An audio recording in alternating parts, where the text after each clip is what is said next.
Good evening, dear viewers, and welcome back to the Poets Lighthouse. I'm thrilled to bring you tonight the poetry of Thomas Fucaloro. Thank you so much.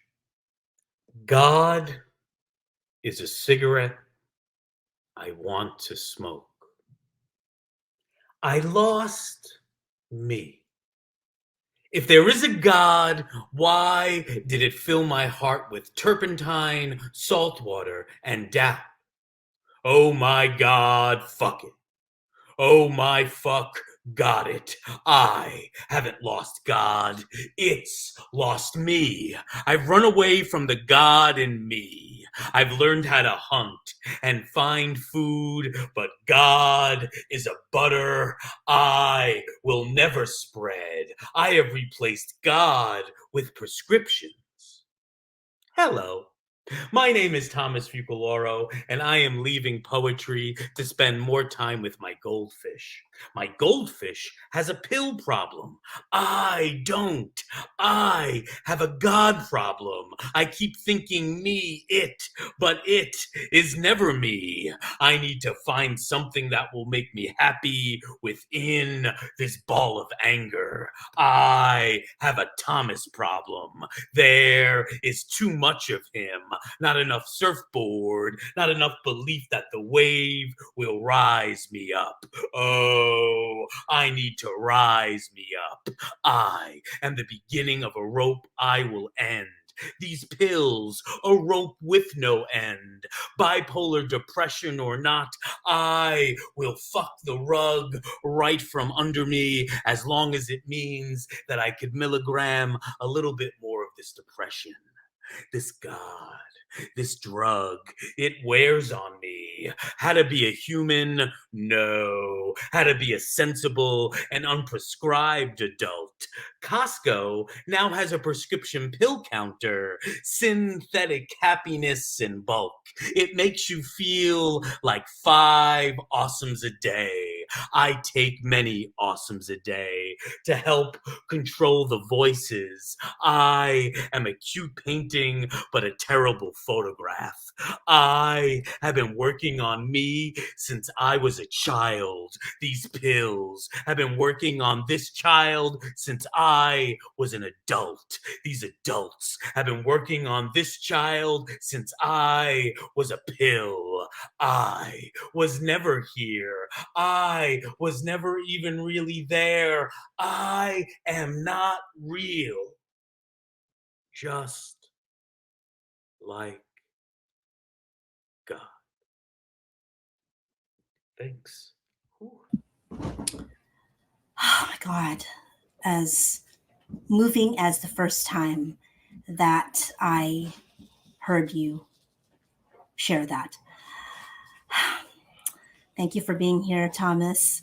And thank you to all my viewers. As you guys know, I am Finn Bell, poet and podcaster from the San Francisco Bay Area. And of course, as always, your host of the Poets Lighthouse. In our poetry virtual studio today, we have Thomas Fucaloro. Thomas is a winner of performance grant from the Staten Island Council of the Arts and the NYC Department of Cultural Affairs. He has been on 6 national slam teams. Thomas holds an MFA in creative writing from the New School and is co-founding editor of Great Weather for Media and NYSAI Press. He is an adjunct professor at Wagner College and BMCC, where he teaches World Lit and Advanced Creative Writing. Thomas has released 2 full-length collections. It starts from the belly and blooms, and Inheriting Craziness is a soft halo of light through 3 Room Press. He also has 3 chapbooks: Mistakes Disguised as Stars, Depression, Cupcakes, and There Is Always Tomorrow. Since 2010, Thomas has helped in building a community of poets in Staten Island, focusing on making poetry accessible to all through the Canvas Institute and the free workshops offered at Staten Island libraries and other organizations. Welcome to our virtual studio, Thomas. Hello. Good evening. Thank you so Hello. much for having me. So that poem that you just shared with us, God is a cigarette I want to smoke. Yes. Lines over lines over lines. I've run away from the God in me. I have a Thomas problem. There is too much of him, not enough surfboard, not enough belief that the wave will rise me up. I'm the beginning of a rope I will end. Synthetic happiness in bulk. I take 5 awesomes a day. Those lines, they just steal my breath away. Because I wanted to simultaneously, if this makes any sense, run away from the poem, but I was also compelled towards it. If rage is something that could be encapsulated in pill form, Yeah. I think it would be this poem. Um, does anything shift for you? Did anything shift for you at the end of the creation of this poem? And does anything continue to shift for you when you speak this poem out, when you share this poem to others? Yeah. A lot of things shift for me. I mean, this poem being created, is talking about a time in my life where, um, you know, I was going to therapy, I was seeing psychiatrists, and I Mhm. was just dealing with prescription medication. And it kind of, I got lost in that. So when I read this poem, that, you just mentioned the anger, if it was in a pill form, I feel like, like I've taken that pill before I read the poem, but after I take it, I feel like, it's left my body. I'm not, in that angry place Mhm. that I was at that point that I was dealing with all that. So Yeah. yeah, so I don't know if this answers that question, but when I do it, there is a wave that comes over me. It's like a coping mechanism. Mhm. It helps me process what I'm going through. Like now I'm doing therapy without, the prescription medications. And well, I mean, I smoke. Besides that, um, you know, I'm I'm trying to learn to be a better me, Mhm. and that poem helps me figure that out because in the end, I can blame prescriptions, I can blame all of that, but like you said, I have a Thomas problem, and sometimes, I feel this with poetry too. Like that's a poem of accountability. Like I'm not the hero in that poem. I don't Exactly. want to be Exactly. the hero in that poem. Um, so it shows everything, like just all the wounds. Here they are. Um, so that feels good to get it out. It's like a therapy session. What I get nervous about sometimes is if people think it's a poem about religion, which there is Mhm. that religious aspect to it, but it's more about the syntheticness that you just mentioned of an opiate or of a divinity or something that you're Yeah. worshiping at the time that you think is making you better, but is really just kind of making you duller. So Mhm.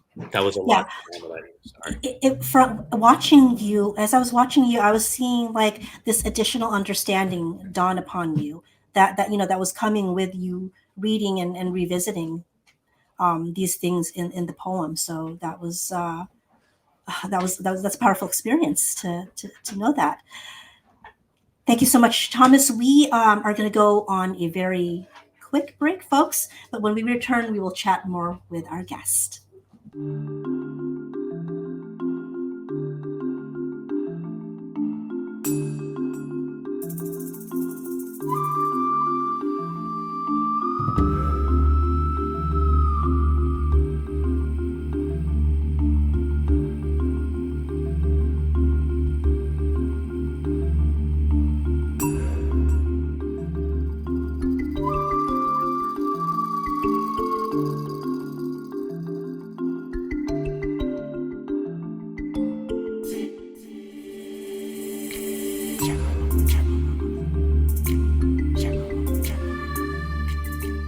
So, folks, we return back from our short break with our wonderful guest, poet and professor of creative writing, Thomas Fucaloro.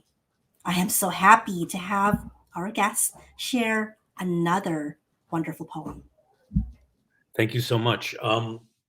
So this poem comes out of a lot of things. It's extremely very new. I would say it's about 2 weeks old, and I've been examining a lot of things about who I am, but also, if you know me on a poetry level, I never use the microphone. I'm not someone who uses the microphone, and I actually get a lot of flack for that. So that's where this poem came from. Why I don't use the mic. In World War II, my grandfather's job was to entertain the troops from song to comedy to monologue. Some hold guns. My grandfather held a mic. Out of all that death, his role was to instill life through art. After the army, he tried his hand at acting and made it to Broadway, acting opposite Walter Matthau. From my understanding, Walter even came over for dinner once. My grandmother cooked a feast. But the story fizzles after that. Alcohol, mental health. Working became being a chef at a local diner became what was next for my grandfather. I don't know much else about my grandparents' relationship except my grandmother took her own life. My grandfather was the most positive person in my life, sharing art, performance, and family with me. I didn't know my grandmother, but I know my mother and her challenges, and how positivity wasn't always enough for her. Sometimes we just aren't enough. My grandfather taught me that. Then he handed me the mic, asking me to try and be more than enough, asking me to try instilling some life in all this death through art. Then he passed. Then I put down the microphone and started yelling my poems as thunderous and full-mouthed as I can, hoping my grandfather can hear them, knowing my grandfather can feel them. I am the mic. Thank you. Oh my goodness. Ah, intense. Ah, take a moment to absorb that. Thomas, in your poetry, very often from the ones that I have been had the pleasure of reading, you have woven in recollections and observations about your family members.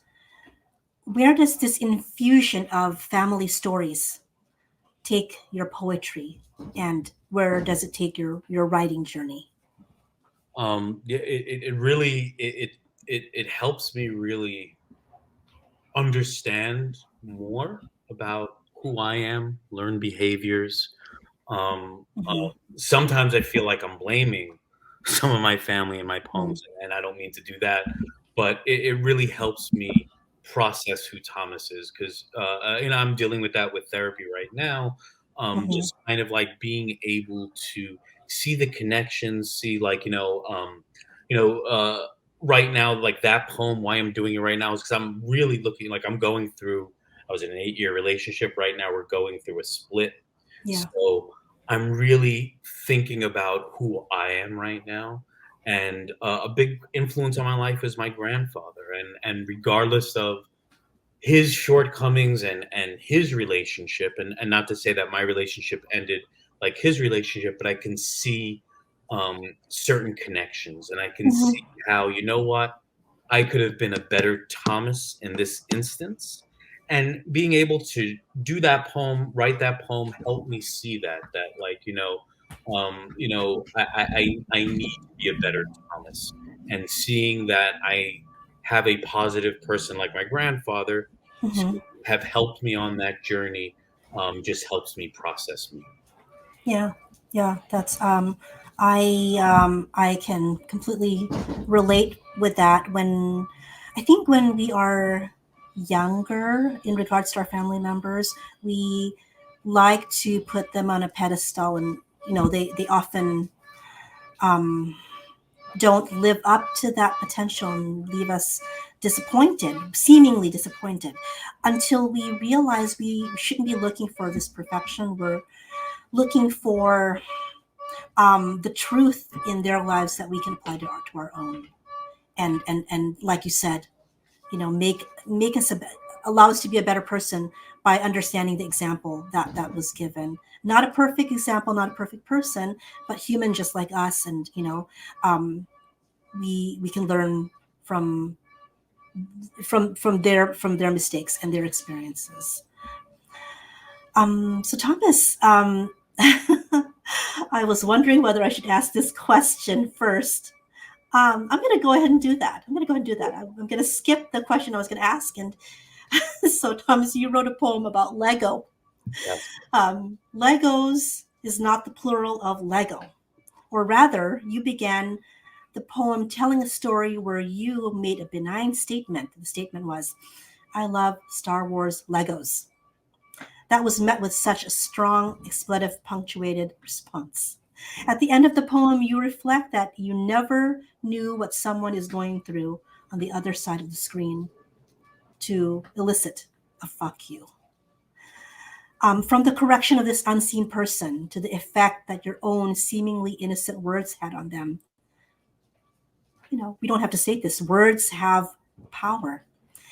How do we balance this responsibility of continuing to cultivate that power that they provide to propel our message and propel action, but also be aware of how how words in general could be potentially harmful? Yeah. Yeah. I mean, definitely. I mean, that poem is unfortunately a true story. I had gotten into just recently building Legos again because I was going through a lot happening with my mom, Mhm. it just I started having dreams. Like it just doing Legos helped me therapeutically, but that has nothing to do with this poem. Um, but yes, language is important. Lego is actually the plural. Like, I didn't know that. Like so. When I posted that in this Star Wars Lego group, this person Mhm. came at me with a "fuck you," like you said. The grammar checks on people who like if you share a meme and then they grammar check you on them. It's Facebook. It's some people take it really seriously as they should, Yes. and that's nothing against language or anything like that. But when I think of Facebook, if I'm going to take affront to something, it's going to be something like the algorithm that makes us hate on one another rather than like a grammar check from Mhm. some stupid meme that doesn't mean anything. So what was interesting though is thinking about, well, what elicited that Yeah. response? Because you never know. We're on two different. I'm just sharing all this information with you right now about me, but I don't know. You know where you are in your life. So Mhm. we don't know those things. So I could have came back to the person, oh fuck you, and all this stuff. But like you sit back and you realize, everyone's going through it, and Exactly. whatever that correction was on my grammar with Lego was just something they were going through in that moment. Just in ways where I post things sometimes, or I get onto someone's post. Oh my God, you said something really offensive, and I'm going to comment on it. It's chances are I'm not even mad at them. I'm projecting something that's happening in my life, and I'm so Mhm. afraid to confront that I'm just gonna confront you about this like, so it Yeah. really becomes kind of, like, scary, and words are important, like you just mentioned. Sorry if I trailed off on that, but words are important, and they are important in social media, but how we empathize with Mhm. them too, and make sure that we're not jumping the gun, for lack of a better phrase, when dealing with those words, because not everyone has the same access to those words. Not everyone feels the same way about grammar, or Mhm. so there's just so many different nuances to things. So yeah, it's Facebook, it's garbage. Anyway, Yeah, yeah. And you know what you said, at the risk of sounding trite, it's profound to, to realize, to come to that realization and, come from a place of better kindness to know that everybody is going through something. So, especially what's been happening over, the past year, experiencing isolation, experiencing uncertainty about our futures, our health. Yeah, a little bit more understanding is always, or expansiveness, knowing that somebody could possibly be going through something to to say something outrageous. That would be a logical explanation for it, yeah. other than just saying like, oh, they're attacking your grammar. There was so much more going on underneath. So yeah, I loved how the poem progressed. It seemed simple enough, and at the end there was the, you know lesson. There was the lesson that, that I truly appreciated. So Thomas, how does being an active performing poet most directly influence what you bring to your instructing style as a professor in Oh, the classroom? yeah. I mean, I think they connect on so many different ways. Like I've been hosting readings. It's got to be for at least 8 to 10 years now. Ah, With just that kind of right off the bat, like you know what you're doing right now. You have to keep it all moving. You have to keep it moving mhm, forward no matter what, and keep an upbeat kind of exterior with all of that. Even when things go completely wrong, mhm. you have to be the one, whether you're hosting, you're performing actively or hosting something, or whether you're teaching a class, you have to be the one doing all the problem solving. Everything rests on your shoulders. So Yeah. there's that connection, how you deal with people, how you talk with people, how you connect with people. Another thing, I mean, one thing that I don't know if this is going to sound pompous or whatever. I'm not a big, I teach at colleges, but I'm not a big fan of all academia has to offer. So,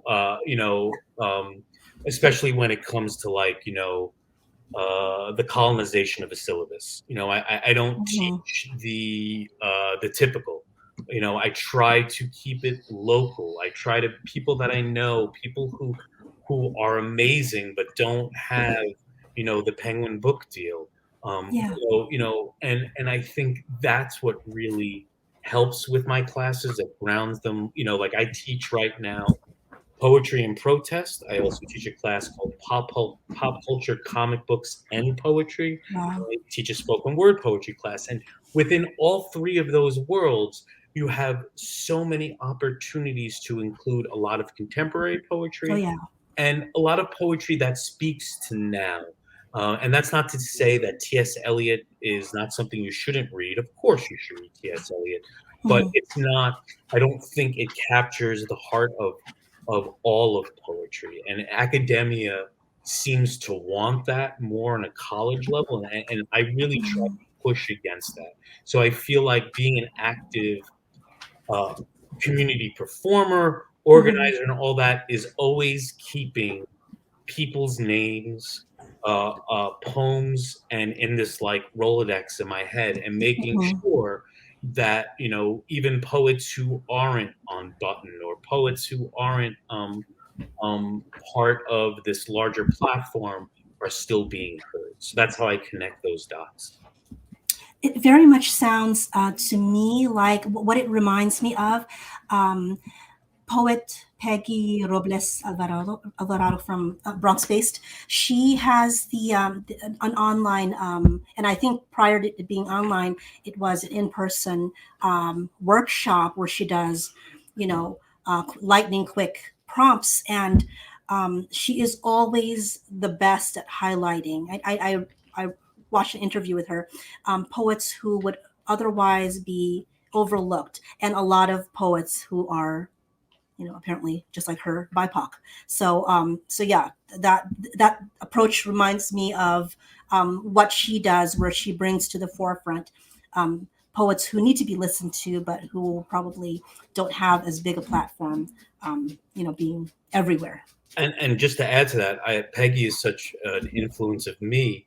I actually taught Peggy this semester because I had her perform at Oh, Wagner College this semester. So she did a reading with Omar uh, Holman, and but Peggy is someone who's just fantastic, who's yes. like an example, to be looked upon because she is doing these free workshops Mm-hmm. that she's getting whatever to do them, but like they're amazing, they're accessible. I just did a workshop with her about well, it was under her productions,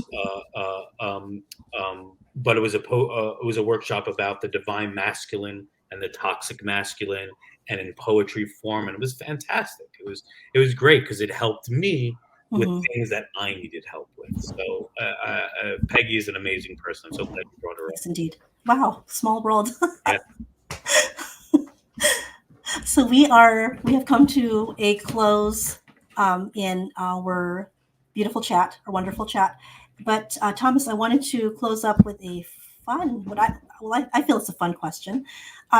Since it's that time of year where you begin to feel that very pronounced shift in the weather, this clear changing of seasons, I wanted to end with a fun game of sorts. So think of the first people that come to your mind. Um, some of your favorite, if some of your favorite poets would be a season, if you would assign them a season, spring, summer, winter, and fall, what would each of these favorite poets be, and why? Ooh, wow, Yeah, that's a lot right there. it is. So I would say, so the poet who kind of got me into poetry Hmm. was E. Cummings. Okay. So I would say E. Cummings is the winter, just because it's so layered. There's so much Yes. there. Even when it's the small poems, there's just so much happening. Wow. I would say, so for the spring would be Zachary Schomburg. I'm sorry. I don't know if you know Zach Schomburg, but I'm not. He really has kind of redefined poetry on the page for me, Okay. and so that's Yes. spring, just a spring. Absolutely. Yes. For the summer, because of the uncomfortability of the summer and it's hot, I think of cubism, so I think of Gertrude Stein, just because I Okay. love Tinder buttons. I teach Yes. that, and I love poetry that is. I don't want to say doesn't make sense because that's not what Gertrude Stein is doing, uh, but is doing something where it's almost like you're painting a picture with words, and Hmm. the words don't have to be in a specific order for that image to be portrayed, and that's an Oh yeah. uncomfortable feeling, and that brings me Yes. to summertime. Um, in terms of, I guess, then the fall, hmm, I would have to go for. I would say right now a poet that I read constantly is Ocean Vuong. I'm a Hmm. big Ocean Vuong fan. I love, you mentioned before about taking something simple and then just building upon it. I think Hmm. Ocean does that in such a really remarkable way, where they build something really simple. They start with a seed, and that seed just keeps blossoming and blossoming. And the language, though, and when I say this, I don't mean this in a negative way. Is very Hmm. simple and accessible, and I don't want to say simple, but accessible. There's a doorway in, no matter your level of poetry, and I think that's so extremely important. Hmm. So yeah, those are my four seasons, my four poets that I could think of. I I like hope that. that's what you meant. Yeah, no, no. I love the way that you had explained that, especially the ending with Ocean Vuong. Like I said before, and I'm probably repeating myself. The seeming simplicity of the entryway, is a little bit of an introduction to something that can be more of a mystery, can be something more challenging to tackle. So those lovely, seemingly um, simple entryways actually take a lot to craft. So I Yeah. love how you put that. Well, thank you so much, Thomas, for being so gracious and joining us here in our virtual studio. Um, Folks, please do check out what else Thomas has going on, books and other media. Please follow him or go to threeroomspress.com and greatweathermedia.com. You could also follow Thomas on social media, Instagram. That is Thomas Fucaloro 77. We thank you, dear viewers, for continuing to show support for all our PGN programming. Please continue to follow us across our social media, tune into our programming, and please click subscribe below to continue to receive updates on our latest episodes, liking and commenting on our videos. Please have a great evening.